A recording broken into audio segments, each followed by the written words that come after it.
Periodista, ilustrador y profesor de Bellas Artes, es Tomás Hijo. Hoy visita el Café Televisión. Lo hace para contar algunas de las anécdotas que le han convertido en uno de nuestros ilustradores más destacados e internacionales del momento. Un claro ejemplo es que hace 2 años el prestigioso director de cine, Guillermo del Toro, le compró una de sus obras y a día de hoy sigue manteniendo una estrecha relación. Conocido por una de sus grandes pasiones, el universo Tolkien, Tomás Hijo recuerda que ha sido uno de los trabajos que más alegrías le ha dado durante su trayectoria. A ello hay que sumar otro gran proyecto de grabados sobre Lovecraft, un programa en el que Tomás Hijo también recuerda su incursión en el mundo de las leyendas o sobre cómo conoció a Dares, anécdotas muy interesantes de las que hablará en Café Televisión.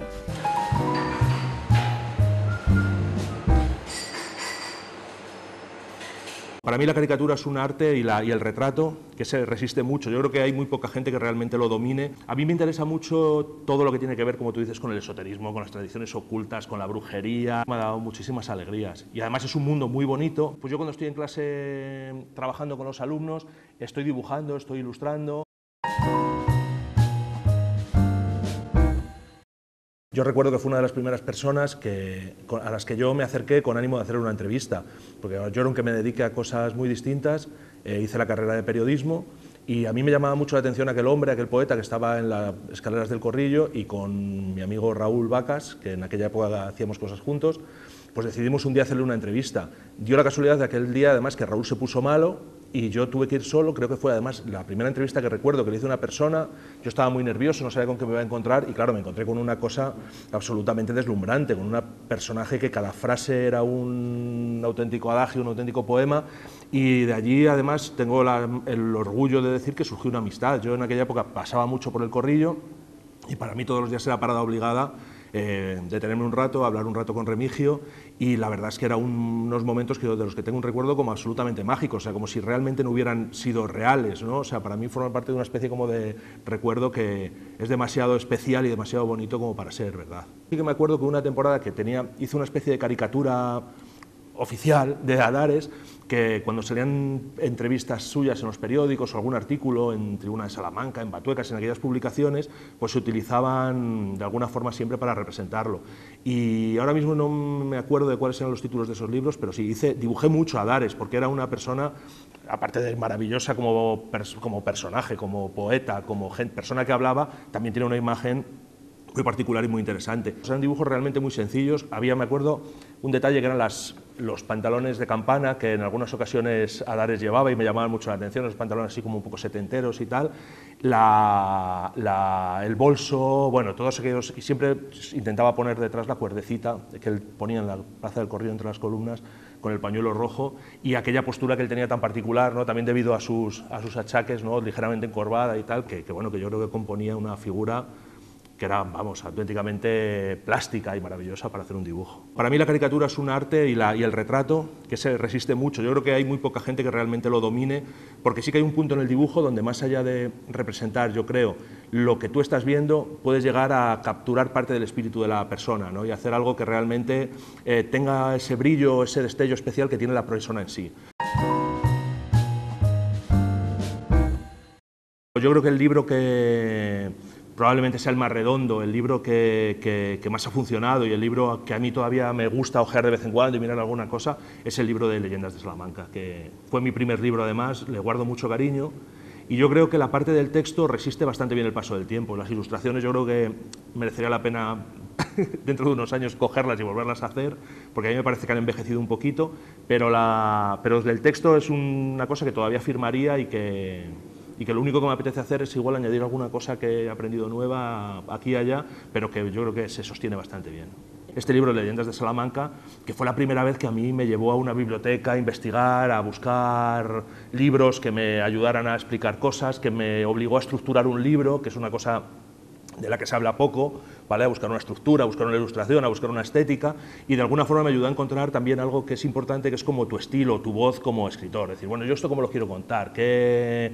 cuánto humor quiero meter aquí, cuánta fantasía, cuántas aportaciones mías. Y ese trabajo fue muy duro en aquel momento, muy intenso, pero a mí me centró en un sitio, en un lugar del que ya no me he vuelto a mover y por eso también estoy muy agradecido. A mí me interesa mucho todo lo que tiene que ver, como tú dices, con el esoterismo, con las tradiciones ocultas, con la brujería, con todo este tipo de historias, aunque desde una perspectiva que no es la perspectiva del crédulo tampoco. O sea, a mí me encantan las historias de fantasmas, pero yo no tengo claro, yo nunca he visto uno, yo no tengo ninguna experiencia al respecto, me encantan todas las historias de los ovnis, de los avistamientos, todo eso me fascina, tampoco he tenido una experiencia al respecto. Y cuando uno va a este tipo de programas o colabora en este tipo de espacios, parece que muchas veces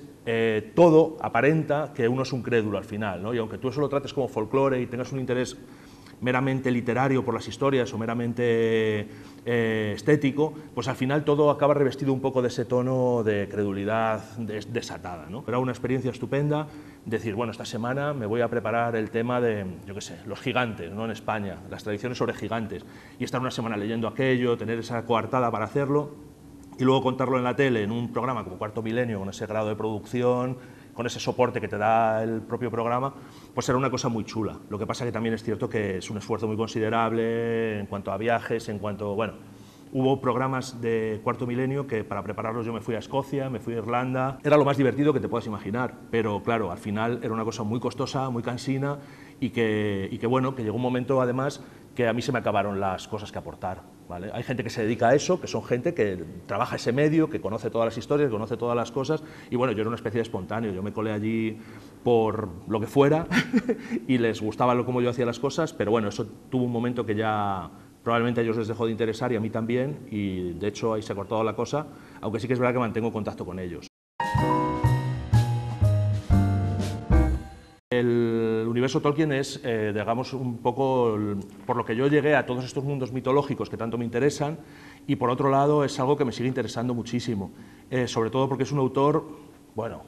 infinito, enorme, que tiene un montón de cosas de las que se puede tirar, es un mundo inagotable el que él creó, y sobre todo es un mundo que luego ha habido otros autores que han ido extendiendo y expandiendo todavía más, ¿no? Con lo cual es un lugar en el que yo me siento muy a gusto, tengo muchos amigos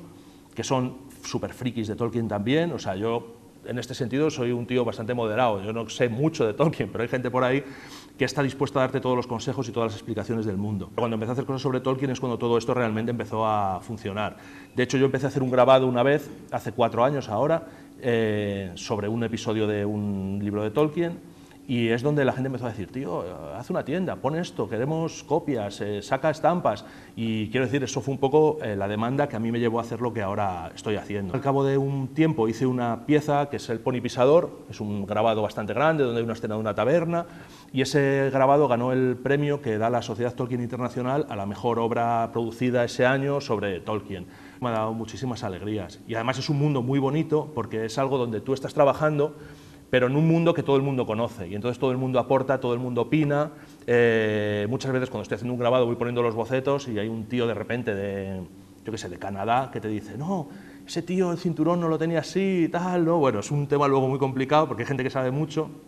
pero eso también crea una especie de sentido de comunidad que es muy bonito y que hace que la gente pues retuitee eso, lo comparta, opine. Bueno, yo estoy muy contento con esa historia y sobre todo porque a mí me apasiona Tolkien, entonces pues se junta todo lo mejor. Yo quería probar algo que nunca había hecho, que era probar este maravilloso mundo del crowdfunding, ¿no? Y yo, bueno, tengo una pequeña tienda online en internet donde yo tengo mis grabados, mis obras. Y bueno, pues eso es una cosa que está ahí dando sus frutos y tal, pero a mí me apetecía hacer esto y quise hacer un proyecto que encajara perfectamente con lo que yo entendía que podía ser un proyecto de crowdfunding viable. Y a mí siempre me ha gustado mucho, igual que me gusta mucho Tolkien y trabajo mucho ese tipo de literatura, este era un escritor que a lo mejor no me gustaba tanto como escritor, pero sí me gustaba mucho su mundo, su mitología, sus imágenes. Una fase en la que estuve diseñando el proyecto, de cómo lo iba a hacer, cuántos grabados iban a ser, toda la parte de logística, de cómo lo enviaría, todo eso a mí me preocupaba mucho, los costes de correos, bueno, hay una serie de historias ahí que hay que tener en cuenta. Y al final me decidí por una plataforma que es Kickstarter, que es una plataforma internacional. Yo no sabía muy bien cómo funcionaba eso, me tiré a la piscina y lo cierto es que en el momento que publiqué el proyecto, además lo hice todo mal, o sea, hice todos los fallos que se pueden tener, bueno, pero el caso es que al final la gente se interesó muchísimo y el proyecto salió muy bien. Los propios dueños de la plataforma de Kickstarter lo seleccionaron como proyecto estrella en un momento dado, lo que hizo que eso se disparara, y bueno, tuvo tanto éxito que lo tuve que cortar, o sea, no pude llegar hasta el final porque yo me di cuenta de que a partir de cierto punto no iba a ser capaz de crear todo el material necesario. Esto llegó a las manos, por ejemplo, de Guillermo del Toro, que en varias ocasiones pues, retuiteó imágenes del proyecto, lo que hizo también que, claro, que esto tuviera mucha repercusión, se volviera muy famoso en la red. También llegó a unos tipos en Estados Unidos con los que trabajo ahora mismo de una forma muy feliz, que es la H.P. Lovecraft Historical Society, o sea, Sociedad Histórica de Lovecraft y tal, y esos tíos pues organizan unas exposiciones en Estados Unidos para las que empezaron a pedirme obras también, que son cosas solamente centradas en este escritor. Y aparte tienen también una tienda online donde todo lo que sobró del crowdfunding, pues ellos ahora se encargan de distribuirlo. Otras asociaciones americanas que también se dedican a este tipo de cosas, que me pidieron obras, y luego la gente que se sumó al crowdfunding, que había mogollón de gente que luego estaba metida en el mundo del audiovisual, en el mundo del cine,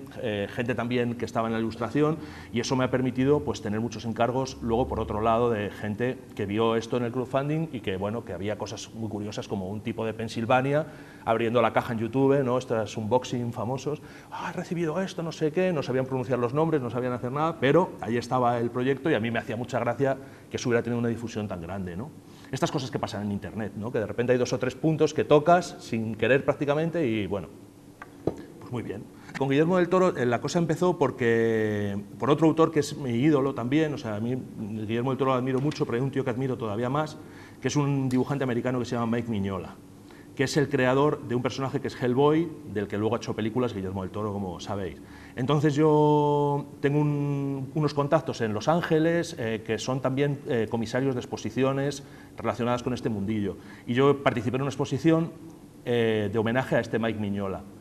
También mandé una pieza, también gustó mucho, el propio Mike Mignola la compró, entonces ahí empezó a rodar la bola, y cuando se hizo lo mismo con Guillermo del Toro, este comisario me llamó. Y claro, es muy alucinante de repente llegar y que te llame el comisario y decir, oye, qué guay, que a Guillermo le ha gustado mucho tu pieza, y no solamente eso, sino que la ha comprado. Y a los 2 o 3 días me escribió por Twitter el propio Guillermo del Toro, o sea, cosas que son alucinantes, la verdad, y para decirme, oye, lo he puesto en mi dormitorio, tu pieza, me parece acojonante, y entonces a partir de ahí, pues este tío, el comisario, yo creo que vio que había interés por lo que yo hacía, y he estado participando en un montón, o sea, como en 20 o 25 exposiciones en Estados Unidos, sobre todo en la zona de Los Ángeles, de Hollywood y tal. Y bueno, Guillermo del Toro es un tío que forma parte de ese mundillo y que está un poco pendiente, ha demostrado estar un poco pendiente de las cosas estas que yo iba haciendo. El otro día yo le estaba preguntando cosas, como os decía, sobre un asunto que tenemos ahí pendiente y no me contestaba y claro, luego me di cuenta de que estaban dándole el Globo de Oro, ¿no? Con lo cual era como, ¿qué hago aquí molestando a este hombre en este momento, ¿no?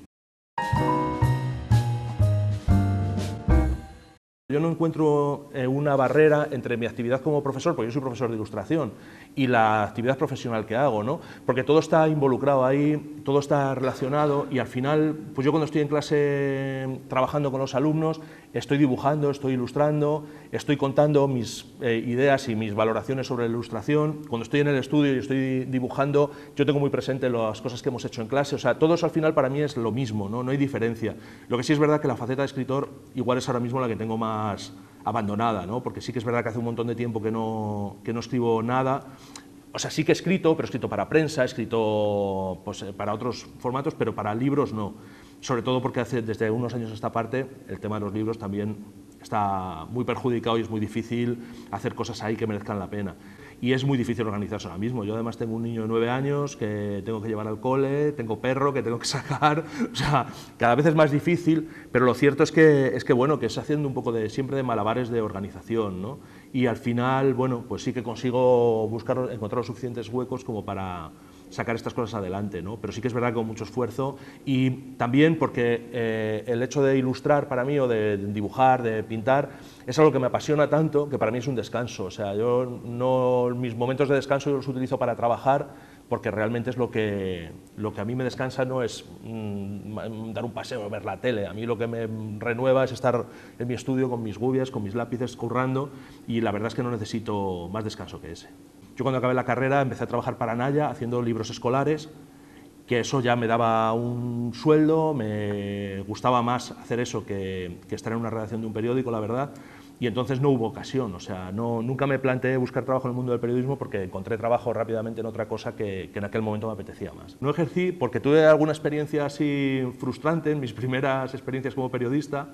y la verdad es que me di cuenta de que, bueno, yo lo que quería era escribir, ¿no?, cuando hice periodismo, y rápidamente me di cuenta de que, claro, la escritura es una parte importante de la actividad periodística, pero no es toda la actividad periodística, y muchas veces donde tú vas a caer o donde tú vas a tener que trabajar, probablemente vayas a escribir poco o no vayas a poder escribir con la libertad que yo necesitaba en ese momento. Yo en concreto lo que me pasó es que entré en un periódico a hacer prácticas y bueno, a mí me invitaron a hacer todas las labores más desagradables de la parrilla de televisión, de cortapega de agencias. A mí me entró un agobio tremendo y decidí que no iba a tirar por ahí.